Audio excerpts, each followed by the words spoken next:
So, Space Marine 2, huh? I know there's been a demand for a game like this for a while, since the majority of the games these days are about things rather than games, but personally I've never actually followed the gaming industry and I don't tend to play anything new that's on the market.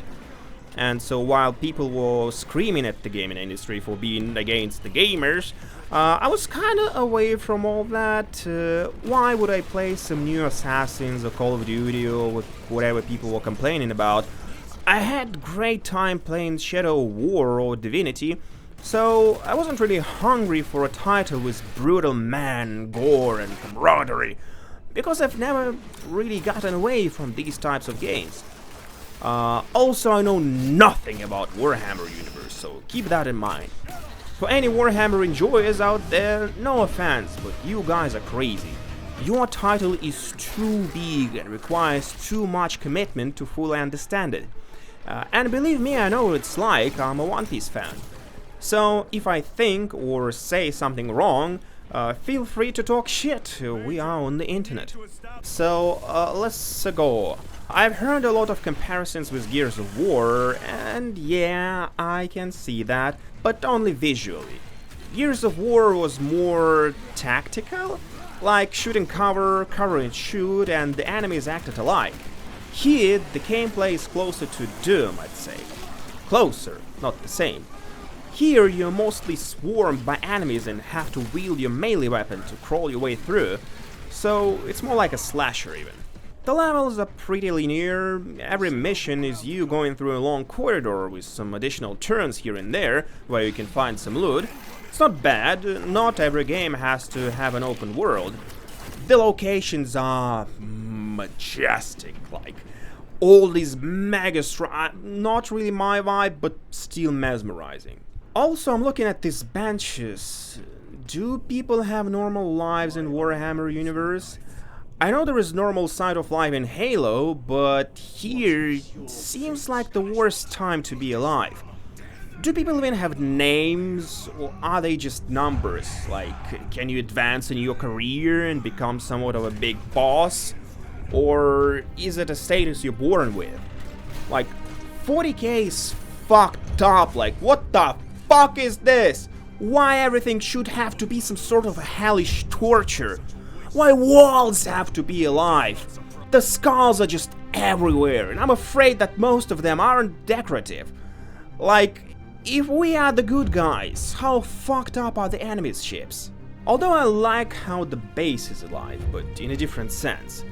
Every time you come back, something new is going on, so you, as a player, have a motivation to look around and check the same hole over and over again, because there's something new going on.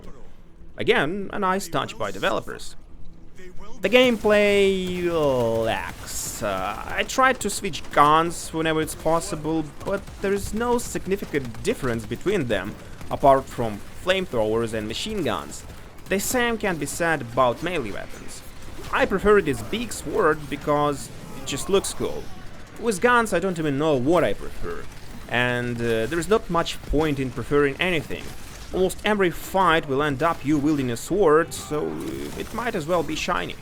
These two dorks keep talking about fighting orcs. I don't know much about Warhammer orcs. I've heard they were like really smart, then became dumb, somehow managed to save their knowledge on some DNA level or whatever. So they remember how to build spaceships, but they're still brain dead. Anyway, I imagine they don't fight as mindlessly as these dinosaurs, so I'd rather fight orcs. And that would probably be more like Gears of War.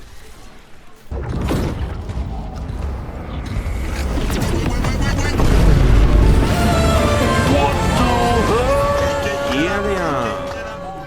Why Egypt? I'm sure there's some explanation for everything, and I've heard that the fans are pretty happy. But for an outsider, some sphinx filled with fairy dust? How we came from here to here? And it's supposed to be Chaos Warriors? Like, aren't they supposed to look a little more threatening? Because these guys are slightly amusing, I'd say.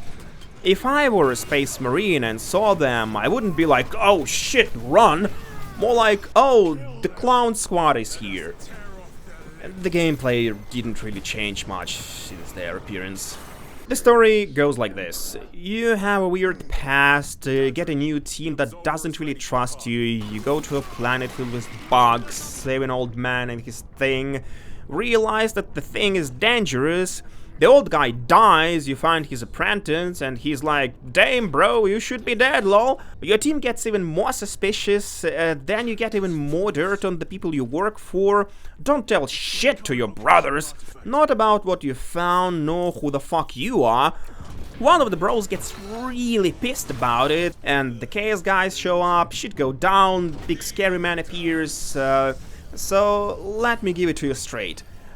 The story doesn't really do much for me, but I'm willing to give it a benefit of the doubt, since it's obviously heavily based on the lore, and I'm not acquainted with it nor the first game, so not much makes sense to me. Like why Titus' story was wiped off the records, or why wouldn't he tell his squad about himself or things he knows?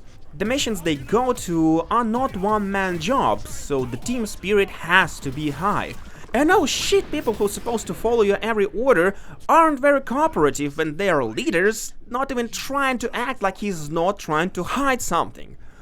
Maybe it's for their own good, but you can at least try to explain that. Like, hey man, this shit is too wild and you're better off without this knowledge. Because if you know what I know, they'll cook me alive and you'll be turned into one of those walls or elevators. If I'd heard something like that, I'd at least understood where Titus is coming from. But all he says is like, not your business. What happened on Grya? Nothing good. Can you be specific? I would sooner focus on the mission at hand. You are withholding information relevant to the mission at hand. Mind yourself, Sergeant. Your behavior has been erratic.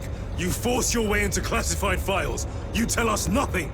Gadriel, we deserve to know who is leading us. This conversation is over.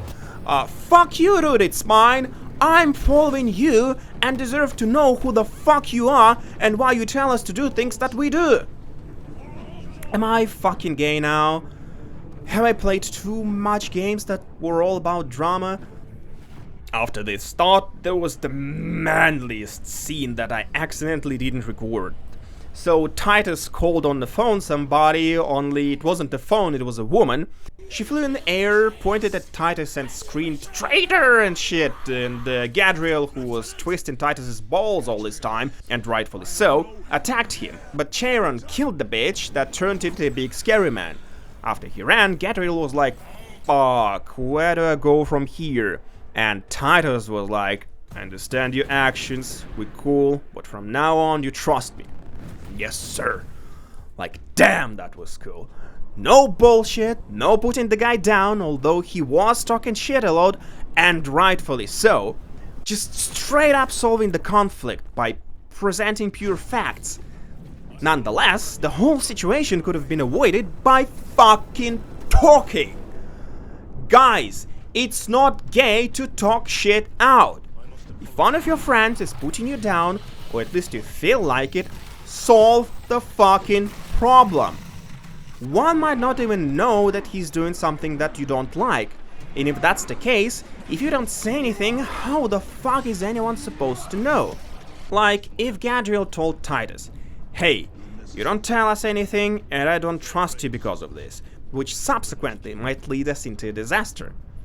And in an ideal world, Titus would tell things that he could and say that some things he can't disclose because reasons. And here you go, at least some sort of team building, and that wouldn't fix things in an instant. People don't tend to learn like that, unfortunately. Titus would still keep his brothers in the dark and Gadriel would still get mad. But if you repeat your concerns a couple of times, your friend will finally learn. And that goes back to you as well. And if you do tell your friend something like that, and his response will be along the lines like, don't be a wimp or man up, then that's not your friend. You manned up when you stood up to the things you don't like, and you are a wimp if you keep tolerating whatever puts you down. Also, we have black, white, and Asian guys who sound American to me. Navigation systems are probably dead. We can't afford to miss. He's right. Someone will need to get close to the target and place a beacon. Our offensive launches in 90 minutes. The Emperor guide you, brothers. And this, most likely an Irish lad. Are there still countries and nations and languages in Warhammer universe? Because I thought they were all united under the Emperor and get the same education and should sound the same. But there is a clear difference between these three and the boss. And yeah, every time they do their salute, I wanna smash a barrel with a bat like Slipknot style and make the same sound. It's a burial world. You grew up on Calth. A burial world. A whole planet for a cemetery. And the guy is from here. And what a shitty way to close the game. This final boss battle is simply not fun and annoying. I couldn't beat him for like 2 days and just fucking turned the difficulty all the way down to easy just to finish the story. It's like one of those God of War bosses with high focus on quick time events, and I don't have any problem with that, but it's not God of War. There is no controlled scenes where all you need to do is push the correct buttons in the right moment and enjoy the cool shit happening on the screen. The boss himself has 3 moves and 1 special, his chicken support has 3 moves and 1 special. It's fun and challenging for maybe 10 minutes, but then it just gets dumb. If you're gonna play this, remember, it's not about being an epic gamer, it's about having fun. Playing on an Angel of Death is fun until the final boss, so don't hesitate to drop the difficulty so you don't spoil your experience. Anyway, bad man gone, friends along the way, all you get is a hat and a pat on the back. And off you go to the next mission. Space Marine 3, I guess. Do these guys have vacations or days off? Like, what the fuck is this world? Conclusion. My friend talking about the Harry Potter game said that if you are a Harry Potter fan, the game is stunning. If not, it's just fine. I think that that's the case with this game also. Judging by some reels I've seen, the fans are satisfied.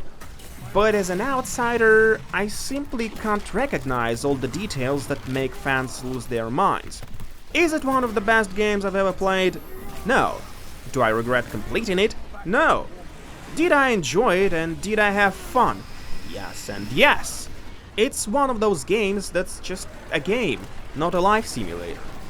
And I liked it enough to be interested in co-op and online modes, which probably deserve a whole another video, at least with highlights, so who knows, stay tuned boys! Also like and subscribe. I know it's cringy and bad, but these are the rules. Piss pot! The main question is, should you play if you're not a Warhammer fan? 16-17 hour campaign for $45? If that's a spare change for you, then sure, take it. It's fun. If not, I'd wait for Steam sale. That's it, gamers. Thank you for watching, and go tell somebody you love them. Bye. I sentence you to touch grass!